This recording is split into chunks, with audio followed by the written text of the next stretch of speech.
अर्नब के केस में आज अर्नब अब एक व्यक्ति नहीं है, अर्नब जी खुद एक मूवमेंट हैं। अर्नब जी ने जिस तरीके से मतलब जो है एक बहुत बड़े जर्नलिस्ट हैं और वो एक तरीके से जो हमारे संविधान की चौथा पिलर जिसे कहते हैं मीडिया, उसको रिप्रेजेंट करते हैं आज के समय में, उसके फेस हैं आज वो, और उनको दबाए जाने की कोशिश की है। तो जो बाकी तीन जो संविधान की जो पिलर्स हैं उनकी रिस्पॉन्सिबिलिटी बनती है कि इस केस को देखा जाए और इस केस के अंदर जो है उचित कार्रवाई की जाए। इनकी नैतिक जिम्मेदारी बनती है कि ये इस्तीफ़ा दें, और ख़ास तौर पे अगर आप देखेंगे कि जो होम मिनिस्टर हैं, पुलिस जो है, पुलिस प्रशासन वहाँ पे वो होम मिनिस्ट्री के अंडर में आता है, गृह मंत्रालय के अंडर में आता है। गृह मंत्रालय अभी वहाँ का जो है वो एनसीबी के पास में है। तो अब आप देख सकते हैं कि किस तरीके से जो है बदनामी हो रही है पूरे देश में। सुप्रीम कोर्ट तक में आज कम से कम 1.5 घंटे उन्हें फटकार लगाई है। एक बदले की भावना से ही हमेशा कार्रवाई करते हैं। तो इस तरीके के जो पब्लिक ऑफिशियल हैं, चाहे वो आईपीएस अधिकारी हों, आईएएस अधिकारी हों, उनके ऊपर कड़ी से कड़ी ठोस कार्रवाई करनी चाहिए। नमस्कार, स्वागत है आपका हमारे चैनल पे। जिस तरह से महाराष्ट्र सरकार का जो रवैया है और जिस तरह से वहाँ पर विसंगतियाँ व्याप्त हैं, और उन्होंने एक प्रमुख चैनल के पत्रकार को जिस तरह से घसीट करके अंदर किया, और सुप्रीम कोर्ट में बड़ी फटकार लगी महाराष्ट्र की पुलिस कमिश्नर को, महाराष्ट्र सरकार को और बम्बई हाई कोर्ट को। तो जिस तरह से ये देखा जा रहा है कि अब ऐसा लग रहा है कि अब आगे महाराष्ट्र का जो सरकार है, जो कठपुतली सरकार है, उसका सरकार में रहने का कोई हक नहीं है, और इस पे हम कानूनी राय लेते हैं। हमारे साथ जुड़ रहे हैं सुप्रीम कोर्ट के अधिवक्ता सिद्धार्थ आचार्य जी। सर, आपका बहुत बहुत स्वागत है हमारे चैनल पे। सर, आज सुनवाई चल रही है, जिस तरह से उन्होंने तथ्य प्रस्तुत किए हैं सरकार के जो कठपुतली के रूप में जो महाराष्ट्र पुलिस और बम्बई पुलिस जो काम कर रही थी, उन्होंने जिस तरह से झूठे साक्ष्य प्रस्तुत किए और साक्ष्य के आधार पर जो कोर्ट जो है जजमेंट देता है, तो बड़ी फटकार लग रही है तमाम बम्बई हाई कोर्ट से लेकर के पूरी प्रशासनिक मशीनरी को और सरकार को।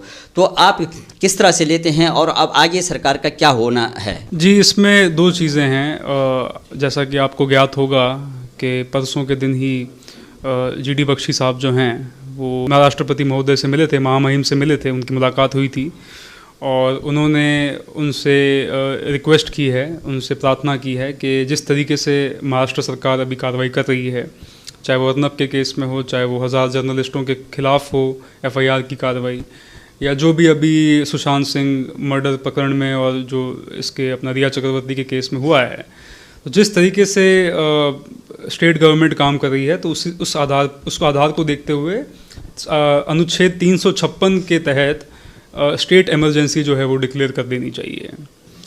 तो ये जो पावर जो होती है हमारे संविधान में, वो पावर सिर्फ राष्ट्रपति को होती है। अगर राष्ट्रपति को लगता है कि किसी तरीके से जो लॉ एंड ऑर्डर जो है किसी स्टेट का वो सही तरीके से काम नहीं कर रहा, और आपका जो एक तरीके से आपको खतरा है वहाँ के जनता को, तो उनके पास में वो आधार है, वो ताकत है।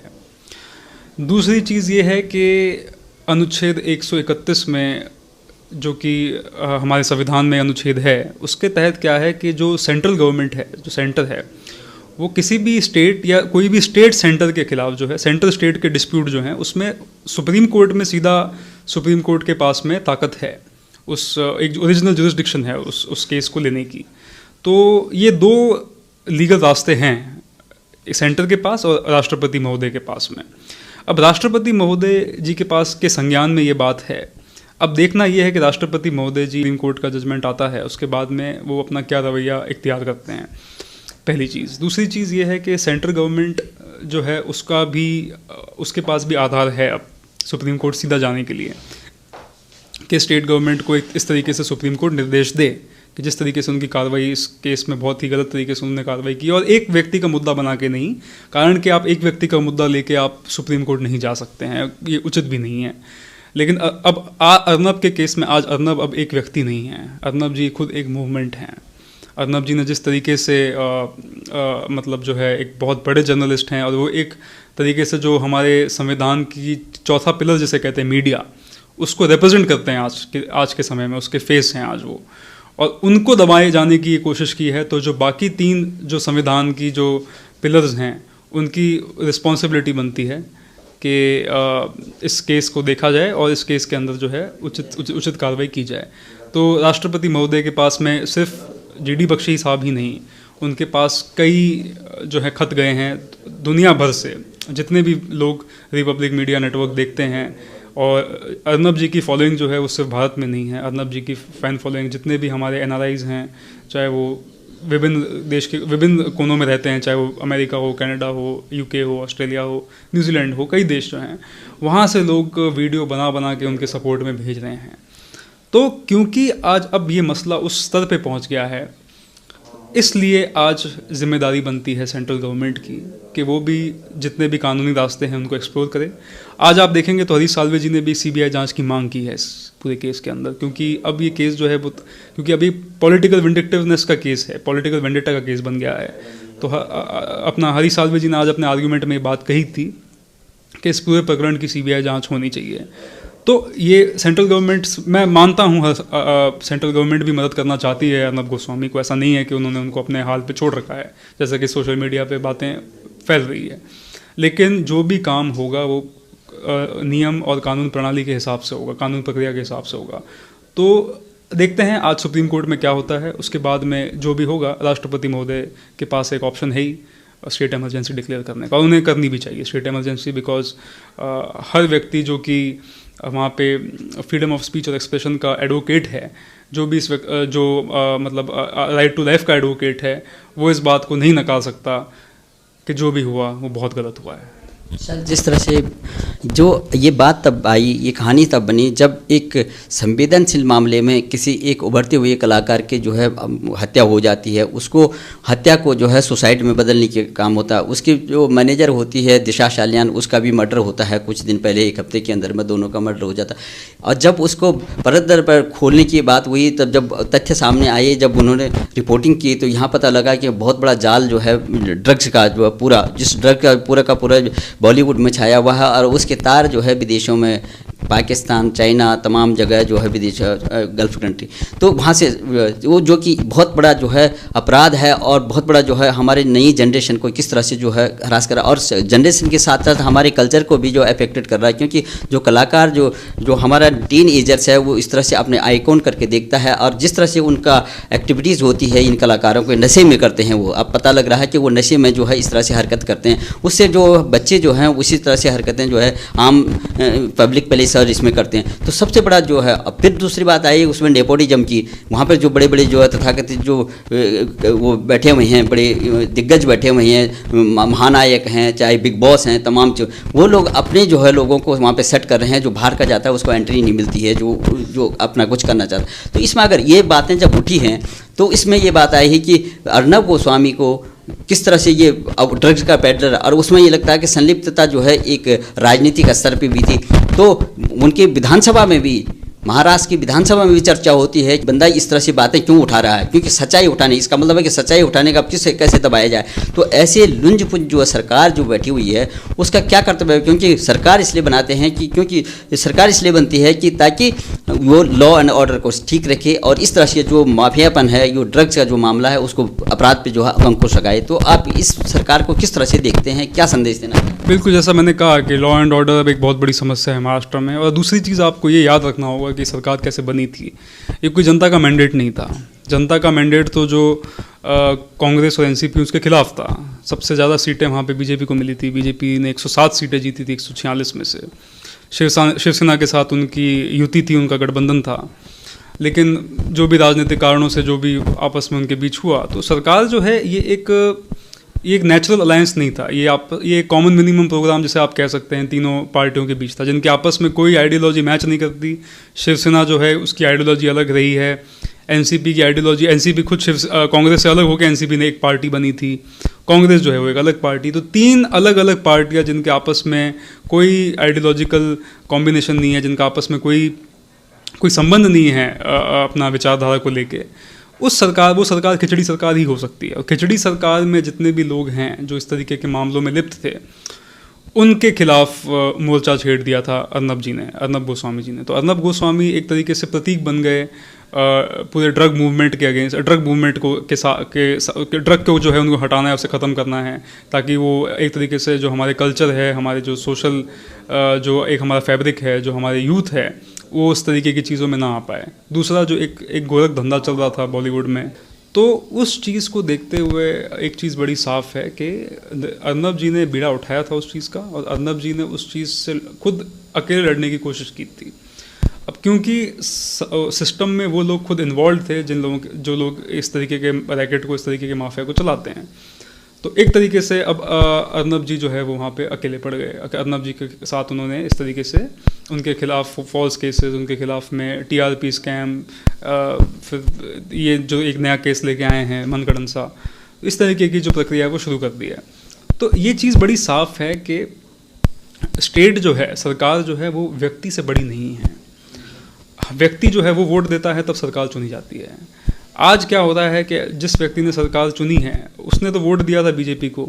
आप सीधी सी बात है, इस बात को कहने में क्या लाज शर्म है कि अगर आज बीजेपी 288 सीटों पे या 260 सीटों पे खड़ी होती तो वो 150 सीटें भी पार कर लेती, कोई बड़ी बात नहीं। जब 146 पे 107 आप लेके आ सकते हो तो 288 पे तो आप 200 आते। तो जाहिर सी बात है, जनता की जो पसंद थी वो बीजेपी थी। शिवसेना को वो भी जो वोट वहाँ पे मिले थे वो बीजेपी के वोट थे। वो चाहते थे कि देवेंद्र फडणवीस जी जो है वो मुख्यमंत्री बने, इसलिए वो वोट शिवसेना को दिए गए थे। तो एक तरीके से शिवसेना ने वहाँ के लोगों के साथ में विश्वासघात किया, पहली बात। दूसरा, क्योंकि मामला अभी भी जो है कोर्ट के संज्ञान में है दिशा सालियान वाले में, तो उसमें मैं ज़्यादा कमेंट नहीं कर सकता। लेकिन सबसे महत्वपूर्ण बात ये है कि जो राज्य सरकार वहाँ पे है वो पूरी तरीके से गलत कार्यों में लिप्त है, और अभिव्यक्ति की आज़ादी चाहे जर्नलिस्ट की हो चाहे किसी भी व्यक्ति को, उसको बचाने में नाकाम रही है। और सबसे खेद की बात यह है कि जो हाई कोर्ट है वो भी इस बात का संज्ञान लेने पे राज़ी नहीं है। और आज अगर, जैसा मैंने कहा, अगर सुप्रीम कोर्ट इस चीज़ में नहीं कूदता तो उन लोगों की एक तरीके से ये जीत होती। और ख़ास तौर पे जो पाकिस्तान का, जैसा आपने बात कही, तो बिल्कुल तार जुड़े हुए हैं और ये हर व्यक्ति समझता है। इस बात को कुछ अलग से कहने की ज़रूरत नहीं है। आप देख सकते हैं जिस तरीके से अर्नब के साथ जो प्रक्रिया हो रही है वहाँ पाकिस्तान में, उसको बड़ी वाहवाही मिल रही है वहाँ पे। तो वहाँ के लोग बड़े खुश हैं इस बात से। वहाँ लोग तो मैं नहीं कहूँगा, वहाँ के जो सिस्टम है वो बड़ा खुश है वहाँ से इस बात से कि भाई जिस तरीके से अर्नब का जिस तरीके से अर्नब को बेल रिजेक्ट हुई थी और अर्नब जो हैं वो रॉ केस पर, तो अब इन बातों का कोई आधार नहीं है कि वो किस एजेंसी से ताल्लुक़ रखते हैं, क्या नहीं रखते हैं। वो भारतीयता की बात करते हैं, वो ड्रग्स के ख़िलाफ़ हैं, वो अपना नेपोटिज़म के ख़िलाफ़ हैं, एक इंडस्ट्री में जो गलत चीज़ें हो रही, पनप रही है, उसके ख़िलाफ़ है। तो हम भारतीयों को, हम हिंदुस्तानियों को उनका साथ देना चाहिए। और इतने जो कहते हैं स्ट्रॉन्ग हमारे NSA हैं और इतना स्ट्रॉन्ग हमारा इंटेलिजेंस है, रॉ है, कि वो हमारे देश को बचाने में लगी हुई है। और सरकार जिसकी कड़ी प्रतिबद्धता है इस चीज़ को लेके कि भाई उन्हें जितने भी जो हमारे देश के खिलाफ में कॉन्स्पिरेसीज़ हो रही है अंतर्राष्ट्रीय स्तर पे, उसको रोकना है हमें। तो इस बारे में कोई दो राय नहीं है कि एक बहुत ही अच्छी तरीके से वेल ऑर्केस्ट्रेटेड कॉन्स्पिरेसी रची गई है, जिसमें हमारी, अब जिसे कह सकते हैं हम अनफॉर्चुनेट हैं कि कई पॉलिटिकल पार्टी उस खेल का में एक तरीके से वो जो हैं वो पॉन है उसके अंदर। तो असली बात यही है कि इस चीज़ को रोकना बहुत ज़रूरी है। जो इस तरीके की जो सक्रियता इन लोगों की बढ़ गई है हमारे देश में, सक्रियता इस हमारे सिस्टम में बढ़ती जा रही है। महाराष्ट्र से आज ये चीज़ शुरू हुई है। अगर हम सही वक्त पे इस चीज़ को नहीं समझें और हम भारतवासी एक नहीं होते, हमारा समाज एक नहीं होता है, तो कल को हमें इसका खामियाजा भुगतना पड़ सकता है। कल को वो लोग, आज वो लोग महाराष्ट्र में, कल वो दिल्ली के तख्त पे भी आ सकते हैं। और ये एक तरीके से जो शिवसेना सोचती इस बात को कि हम एक राष्ट्र पार्टी हैं, पहले तो उन्हें बात समझनी होगी कि वो एक क्षेत्रीय पार्टी है, वो एक राष्ट्र पार्टी नहीं है। वो भारतीय जनता पार्टी जो है वो एक राष्ट्रीय पार्टी, जिसके साथ वो NDA में थी। और NDA में जब तक बाला साहेब थे तब वो एक बहुत ही महत्वपूर्ण भूमिका उस पार्टी ने निभाई है और NDA कभी छोड़ा नहीं उन्होंने। लेकिन अब बहुत दुर्भाग्यवश है कि आज इस तरीके के राजनीतिक समीकरण हो गए हैं जिस वजह से आज हम भी, शिवसेना हमारे साथ में नहीं है। लेकिन शिवसेना, मुझे ऐसा अभी भी उम्मीद है कि बहुत जल्दी इस बात को समझेगी और संजय राउत जी जो हैं वो भी इस बात का संज्ञान लेंगे, उस बात को समझेंगे कि ये उनकी बेहतरी के लिए भी होगा और महाराष्ट्र की जनता की बेहतरी के लिए भी होगा कि वो वापस जो है वो NDA में आएँ। इनकी नैतिक जिम्मेदारी बनती है कि ये इस्तीफ़ा दें। और ख़ास तौर पे अगर आप देखेंगे कि जो होम मिनिस्टर हैं, पुलिस जो है, पुलिस प्रशासन वहाँ पे वो होम मिनिस्ट्री के अंडर में आता है, गृह मंत्रालय के अंडर में आता है। गृह मंत्रालय अभी वहाँ का जो है वो NCP के पास में है। तो अब आप देख सकते हैं कि किस तरीके से जो है बदनामी हो रही है पूरे देश में। सुप्रीम कोर्ट तक में आज कम से कम 1.5 घंटे उन्हें फटकार लगाई है। तो इसलिए ये एक तरीके से बहुत ही मतलब ये बाइंडिंग है एनसीपी पे और शिवसेना के ऊपर कि शिवसेना इस बात को समझे और अपने सिर्फ पर्सनल जो एम्बिशन है उसका त्याग करें और उसको जो है एक तरफ साइड में रखें, और जो कि मेन उनकी हिंदुत्ववादी जो विचारधारा है, जो भारतीय जनता पार्टी के साथ उनकी इतने सालों की युति रही है स्वर्गीय बाला साहब जी के समय से, उस चीज़ पे वापस आएँ।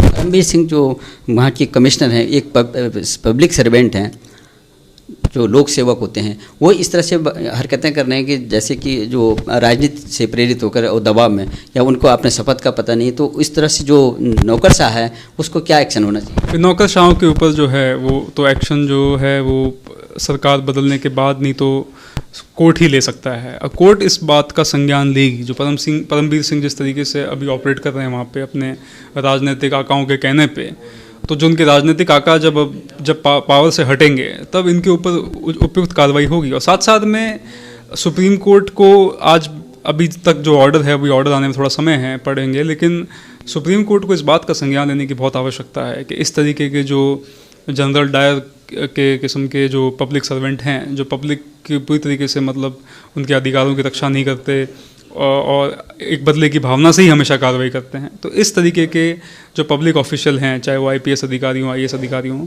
उनके ऊपर कड़ी से कड़ी ठोस कार्रवाई करनी चाहिए। और उनको पर्सनली जो है वो एक तरीके से लायबल होने चाहिए उस भुगतान के जो मेंटल हैरेसमेंट अर्नब गोस्वामी ने सहा है उनकी वजह से इतने समय तक। बहुत बहुत धन्यवाद आपका।